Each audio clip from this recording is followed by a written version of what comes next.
Holmes! What are you doing? Well, I hope I didn't alarm you, old chap. I'm just taking gun prints.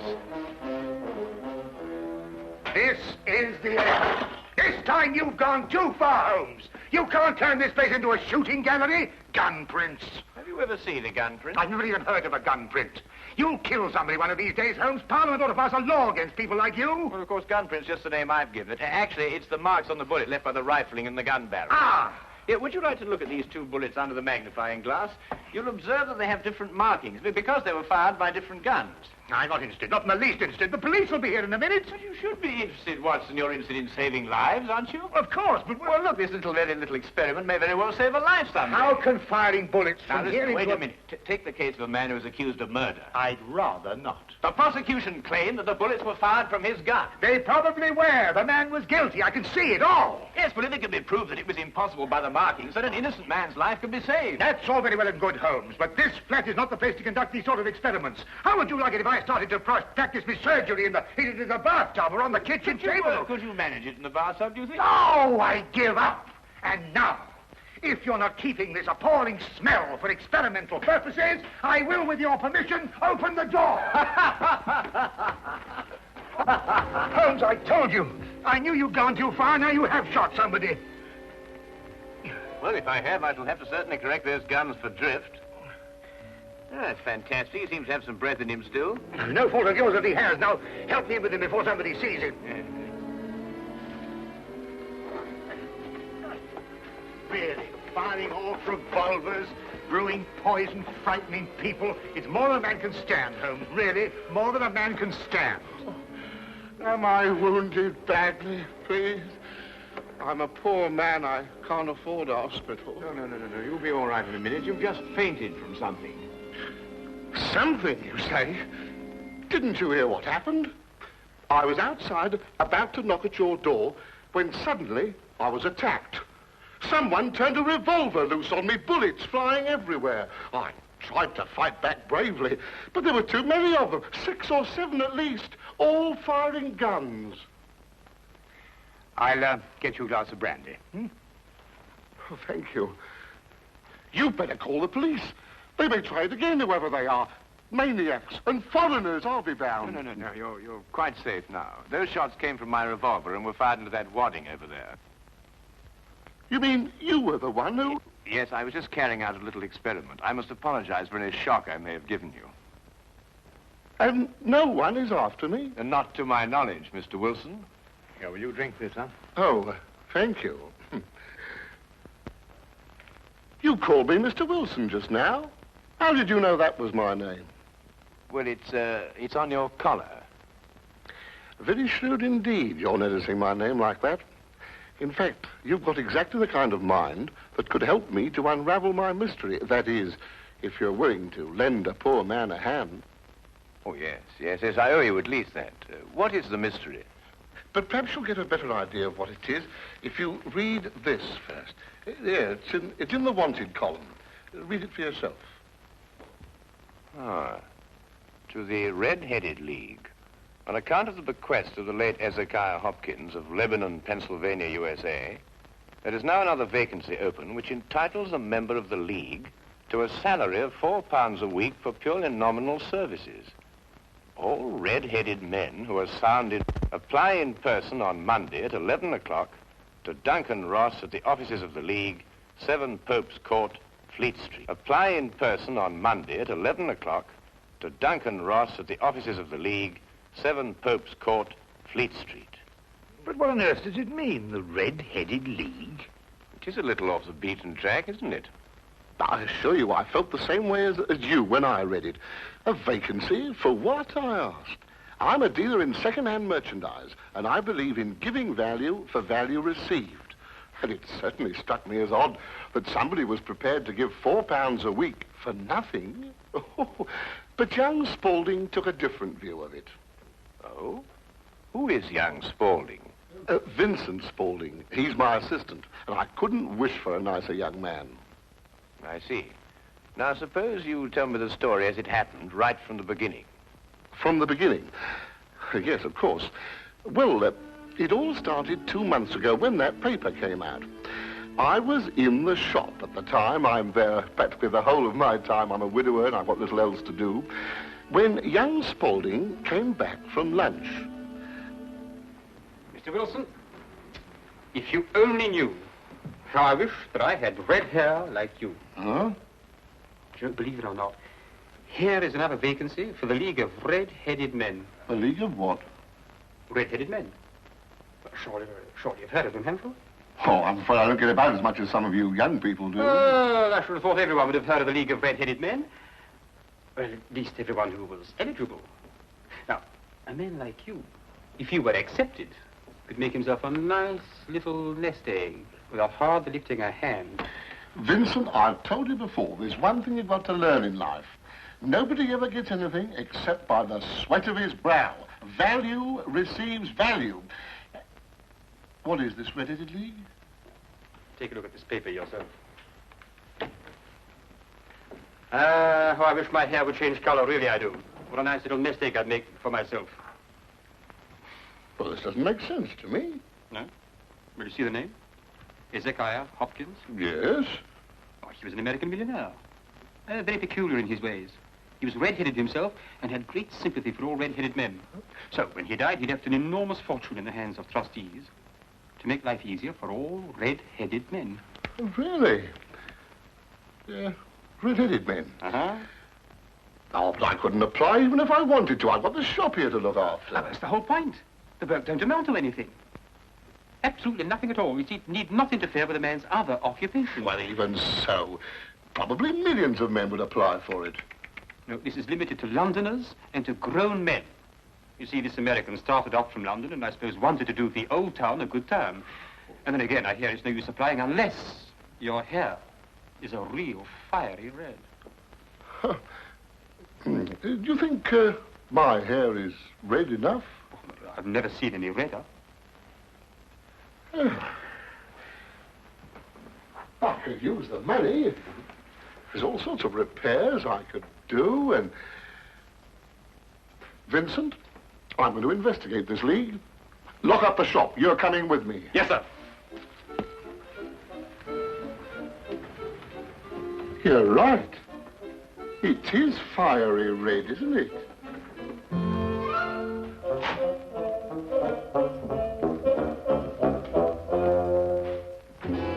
Just let me handle everything. All right. Stand back, everybody. This is Mr. Hopkins' son. Go on, step back, or he'll see that you don't get interviewed at all. Mr. Hopkins, this way. Thank you for applying, Mr. Everson. Your name will be kept on file, and in the event you are chosen to fill the vacancy, I'll get in touch with you immediately. Thank you, Mr. Ross. I do hope I win. My family and me could do with the money. We shall see what we shall see, Mr. Everson. Thank you so much.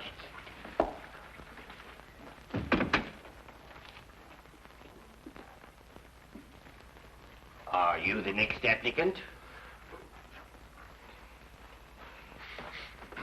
Yes, this is Mr. J.B.S. Wilson. Your search is over. He's willing to fill the vacancy. Will you sit down, Mr. Wilson?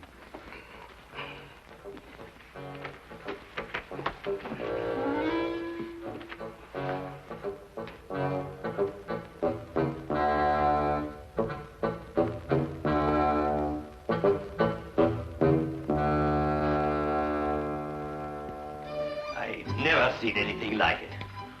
I told you, Mr. Wilson. It's extraordinary, beyond belief. Congratulations. It would be an injustice to hesitate. Oh, I've got the position. You have. You will, however, excuse me for taking an obvious precaution. There are tears in your eyes. I perceive all is as it should be, but we have to be careful, for twice now we have been deceived by wigs, and once by paint. I'm sorry the vacancy has been filled, but thank you one and all for coming. Get on, John. No, come along. My name is Duncan Ross. I'm one of the trustees in charge of the fund left by your noble benefactor. When shall you be able to embark upon your new duties? Oh, well, almost any time, I suppose. Though I should mention that I have another business which will require some of my time. Oh, so long as you're free to be here between the hours of 10 to 2, there'll be no objections. Easy enough, Mr. Wilson. There's very little business during those hours, and what there is, well, I could take care of. Oh, thank you, Vincent. I appreciate that. And what is the work? Copying the encyclopedia. Oh. The Encyclopedia Britannica. You will provide your own pen, ink, and blotting paper, and copy it down word for word. Is that agreeable?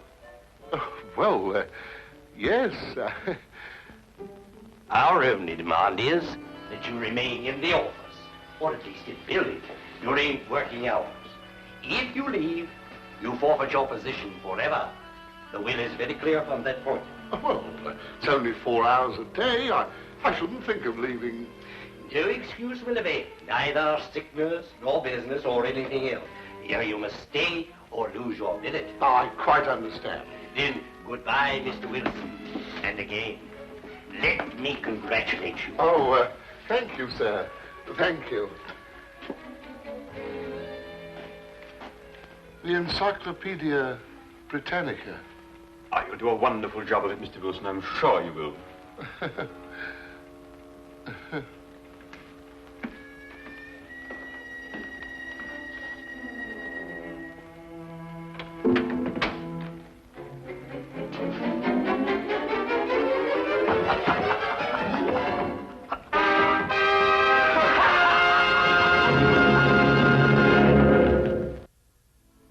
The first word was Archon. At the end of 8 weeks, I'd finished the A's and begun the B's. For this, Mr. Ross rewarded me every Saturday with 4 golden sovereigns. Yesterday morning, however, I got a staggering blow indeed.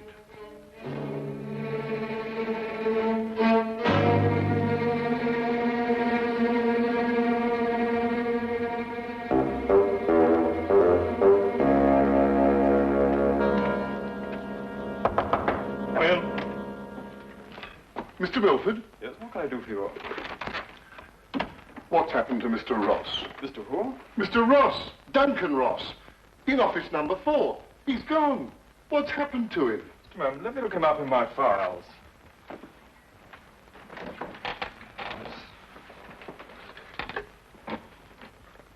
Are you a customer of this, Mr. Ross? I work for him. That is, I did up until this morning. What did you do? I copied the encyclopedia. You copied? The Encyclopedia Britannica. Wouldn't it have been cheaper buying another encyclopedia rather than going to all the trouble of copying it? You don't understand. That's the work the Red-Headed League required me to do. Look here, my good man. If this is a joke, I fail to see the humor. If it isn't, it's my duty to inform you that office number 4 was rented temporarily to William Morris, an accountant. I never heard of Duncan Ross, nor the Red-Headed League in all my life, and I'm certain they never existed. I got the home address of William Morris, but when I arrived there, it turned out to be a factory making ladies' unmentionables.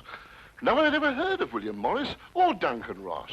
My word, you really were on a wild goose chase, weren't you? After that, I didn't know quite what to do. The whole experience was so embarrassing, I could hardly make myself tell it to Spaulding. Then, quite naturally, you thought of me. Well, as I said before, I'm not a rich man. If I don't locate the League or find out what happened to them, I stand to lose £4 a week. You don't stand to lose anything, Mr. Wilson. You can't lose something you didn't possess in the first place. And the story is probably a pack of lies in any case. Holmes. And if it isn't, you've no reason to complain. You're 30 pounds richer by your experience, not to mention the invaluable knowledge you've gained on every subject under the letter A. If I were you, Mr. Wilson, I'd be quite grateful and forget about the whole affair. Good day to you, sir. Well, I hardly expected this kind of treatment. If you should discover a corpse at your second-hand shop in an old cello case, you're perfectly welcome to return. In the meantime, I have an experiment to conclude. I'm going to find out if firing a gun in a house is illegal. If it is, you can rely on me to report you. Holmes, what on earth persuaded you to behave like that?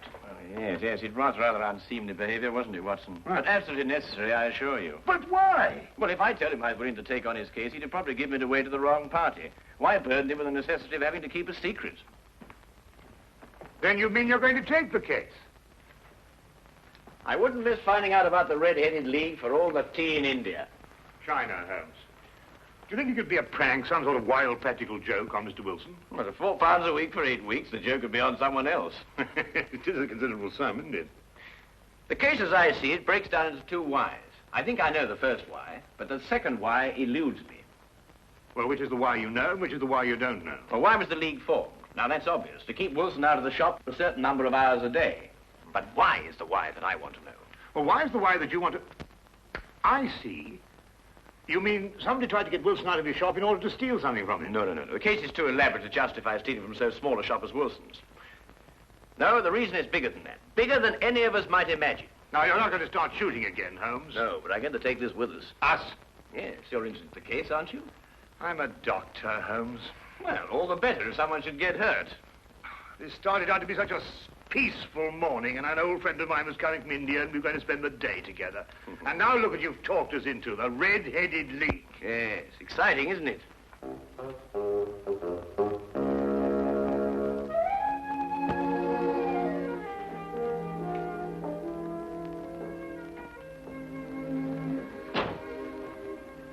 Seems to be nobody here. I wonder where he could be. I'll be right with you, gentlemen.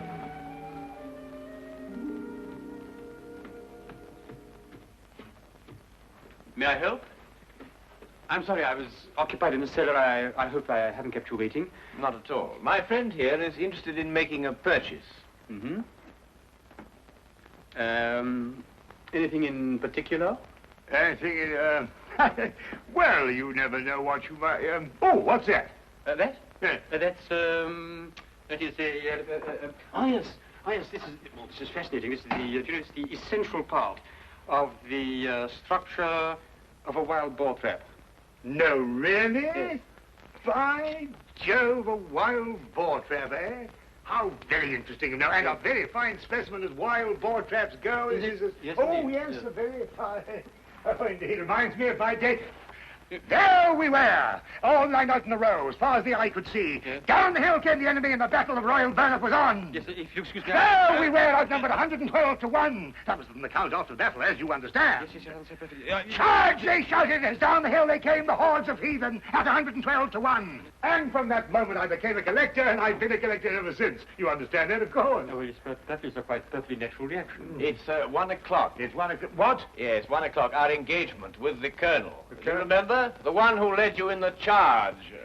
Oh, of course, yes. Well, I hope you'll keep that for me, will you? Well, there's been a fearful run on wild boar traps lately, but I'll do my best. Thank you, thanks so much. Good afternoon.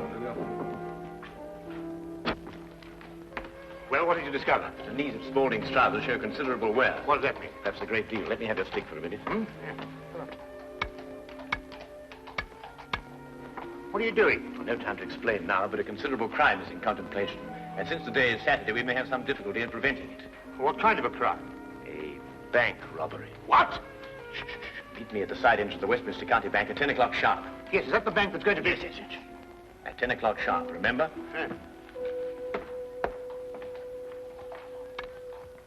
The basement vaults of the Royal Westminster Bank, as you can see, they are impregnable.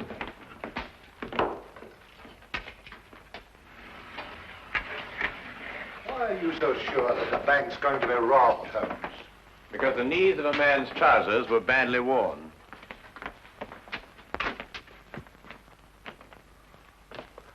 I can't see how they can possibly get in here.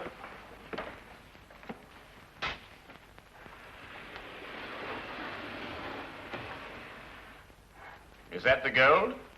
Yes. We had occasion some months ago to strengthen our reserves, and so we borrowed 30,000 Napoleons from the Bank of France. Word must have leaked out, if Mr. Holmes' deductions are correct. Gentlemen, we must prepare ourselves. As soon as Mr. Wilson goes to sleep, they will make attempts to get in. Who are they?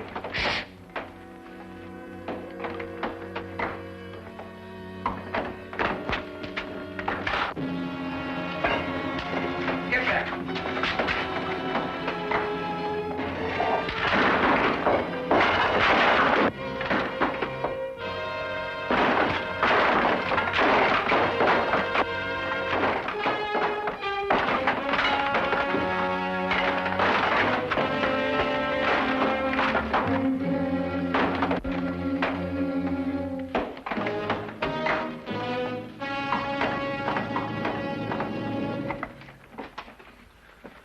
It's all right. Hey, jump! All right, Spaulding, your back-robbing days are over. So I see. I fancy my pal got away all right, though. There are 3 policemen waiting for him at the other end. You seem to have done things very, very, very neatly. I must compliment you. But I feel obliged to reciprocate. Your red-headed league was very inventive indeed. Here. You were the one who came into the shop this afternoon. You came with... With me? Ah. I thought there was something very, very queer. You don't look like a collector at all. They helped to collect you, didn't they? I think you'd better come along with me.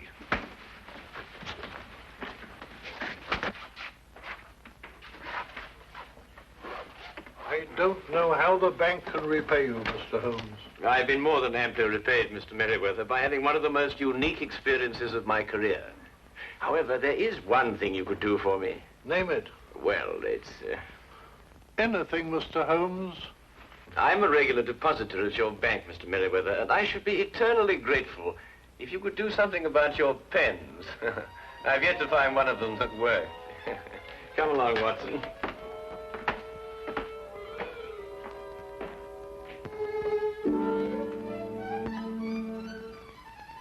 What I shall never understand is how you suddenly knew there would be a bank robbery. Well, if you remember, when we visited the second-hand shop, Spaulding was in the cellar. I didn't pay much attention to it at the time, but later on I noticed that the knees of his trousers were badly worn, as if he'd spent some time kneeling, doing some sort of burrowing work. But burrowing where? Perhaps from the cellar to the next building. The moment the thought occurred to me, I whisked you outside and surprised you by tapping on the pavement with your stick. You certainly did. Oh, I'll just go and see who it is.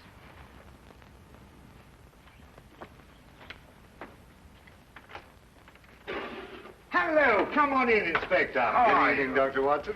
I hope it's not too late to make a call. Of course not. Come right on. Well, I saw the light was on, and I just thought I'd drop in. Ah, how are you, Inspector? Now, make yourself at home. Oh, Draw a chair. Thank you very much indeed. Cup of tea? Yes, please. Well, by the time the newspapers come out with a report of your exploits tomorrow, Holmes, you'll be a hero. Oh, well, I shall try and remain humble through it all. Yes, the whole of London, except, of course, Mr. Wilson. Unless I miss my guess, he wants me still to arrest you. Arrest me?